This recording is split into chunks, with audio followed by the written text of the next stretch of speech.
Hello friends, तो आज के इस वीडियो में हम डिस्कस करेंगे रिलेशन। रिलेशन क्या होता है, इक्विवेलेंस रिलेशन क्या होता है और उस पर बेस एक क्वेश्चन को सॉल्व करेंगे। तो सबसे पहले बात करते हैं रिलेशन की।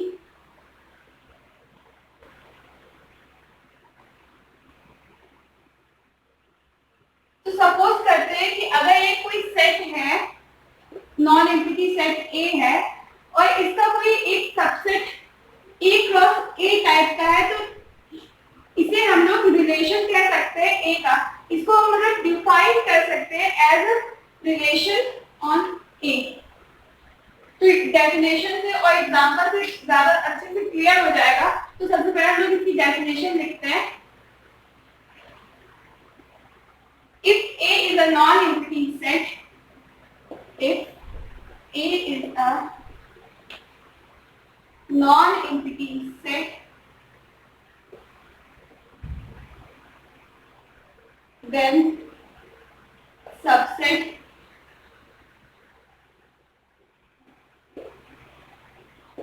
A cross A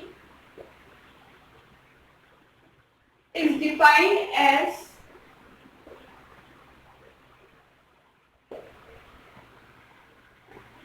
a relation on A। तो ये रिलेशन की डेफिनेशन। अगर यही बात करें इक्विवेलेंस रिलेशन की,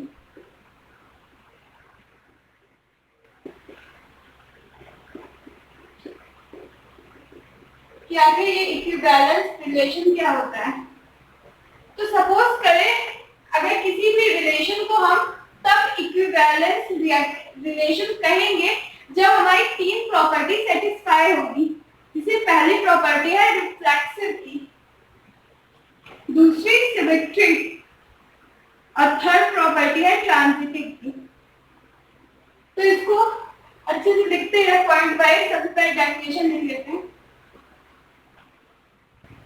सपोज रिलेशन आर, कोई रिलेशन मैंने यहाँ पे सपोज किया आर है। Relation R is on, sorry, relation R on a set, non empty set लिख देते तो ज्यादा सही होगा, सही अच्छा लगेगा। Non empty set A is said to be an equivalence relation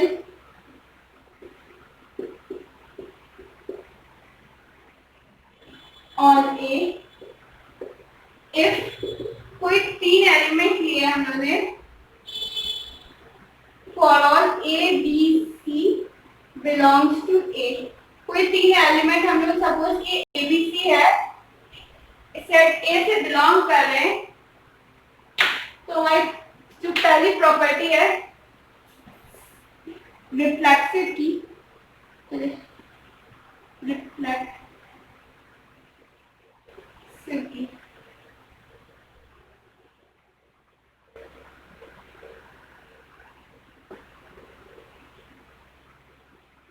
तो रिफ्लेक्सिव की प्रॉपर्टी क्या होती है?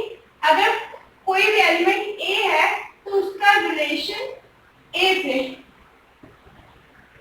अगर किसी एलिमेंट का उसी से रिलेशन हम शो कर दें तो दैट मींस वो रिफ्लेक्सिव प्रॉपर्टी हो जाएगी। अब सपोज करें कोई रिलेशन A है, उसका किसी दूसरे रिलेशन, किसी दूसरे एलिमेंट B से रिलेशन है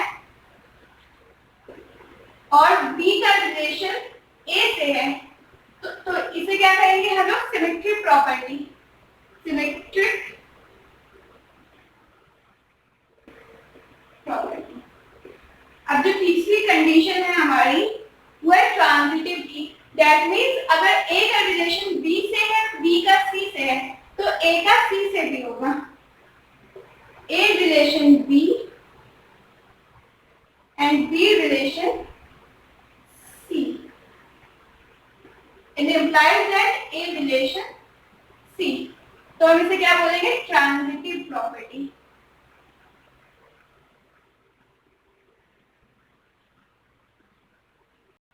किसी भी रिलेशन को हम इक्विवेलेंस रिलेशन प्रूव करने के लिए इन तीन कंडीशन को दिखाते हैं कि ये हमारी फुलफिल हो रही, तो उस रिलेशन को हम लोग इक्विवेलेंस रिलेशन कह सकते हैं।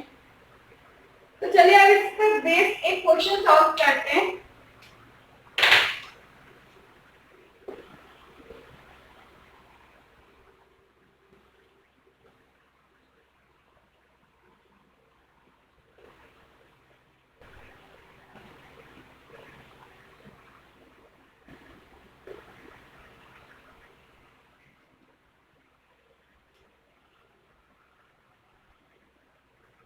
तो ये रहा क्वेश्चन हमारे पास, हमें प्रूव करना है शो दैट द रिलेशन, ये हम लोग के पास रिलेशन गिवन है ऑन z, कोई सेट z दिया हुआ है defined by a relation b if and only if a minus b is an even integer।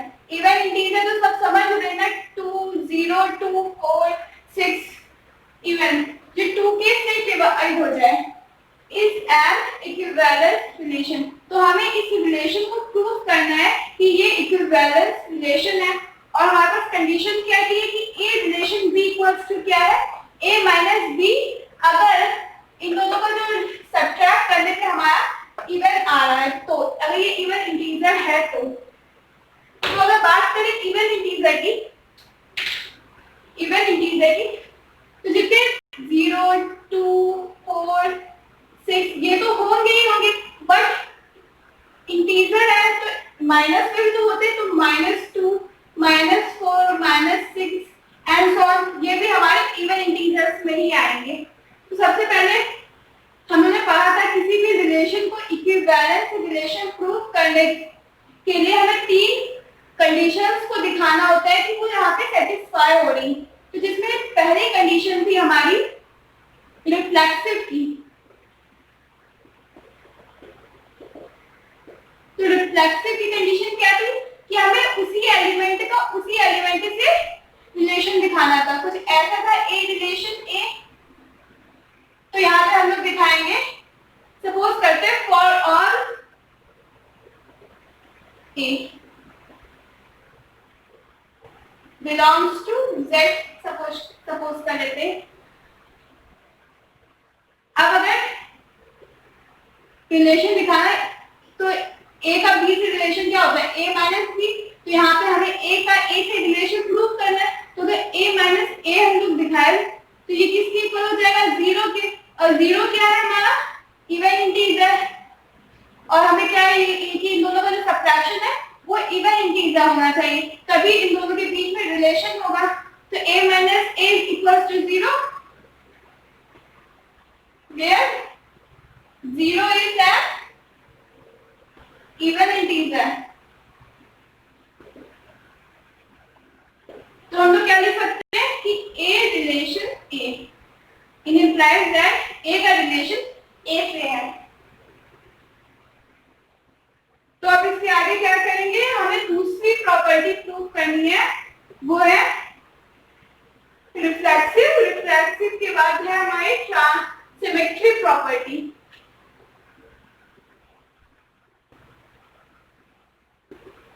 अब सिमेट्री में क्या था कि कोई दो एलिमेंट लेते थे, अब a और b सपोज किया, तो a का रिलेशन हमें b से दिखाना था, तो b का रिलेशन a से भी होना चाहिए, तो ऐसा प्रूव करना है। तो सपोज करते हैं कि कोई दो एलिमेंट है, for any a b belongs to z, let a का b से रिलेशन है, अगर a रिलेशन b अगर है तो हमें क्या प्रूव करना है कि b का a से भी रिलेशन होगा। अगर a रिलेशन b तो दैट मींस लिख सकते हैं a माइनस b, जो कि क्या है, which is an even integer.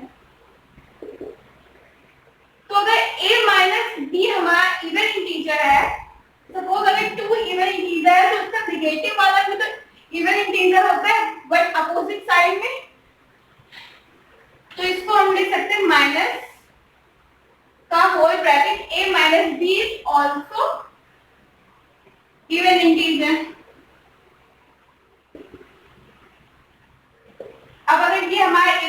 Integer है तो इसे कैसे लिख सकते हैं? अगर माइनस को अंदर मल्टीप्लाई करें b माइनस ए, अब b minus A that means b relation a। तो हमारा क्या प्रूफ हो गया? अगर a का रिलेशन b से है तो b का रिलेशन a से भी है। अब हमें तीसरा पार्ट क्या प्रूफ करना है? Transitive property. तो ट्रांजिटिव प्रॉपर्टी में था कि अगर कोई तीन एलिमेंट है, सपोज a का रिलेशन b से है और b का रिलेशन a से है, तो हमें क्या प्रूफ करना है? सॉरी, b का रिलेशन c से है, तो हमें प्रूफ करना था कि a का रिलेशन भी c से होगा। तो इसके लिए सपोज करते हैं तीसरा क्या है? Transitive property. For any A, B, C belongs to Z। अब क्या करेंगे? Let suppose A relation B और B का रिलेशन किसके साथ है? C के साथ। तो अगर A B का है और B का रिलेशन C से है तो A minus B and B minus C क्या होंगे? Are even integer.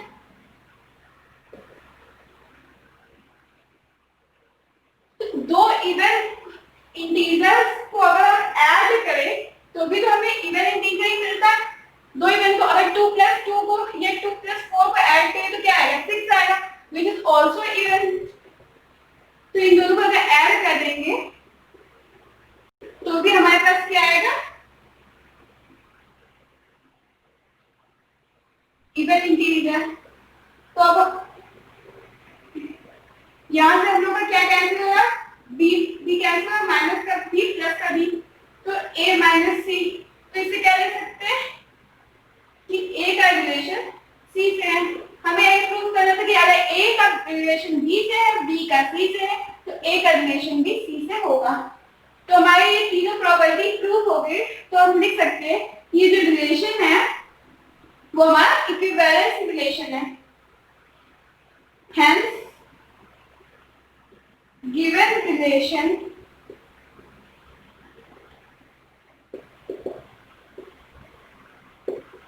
is an equivalence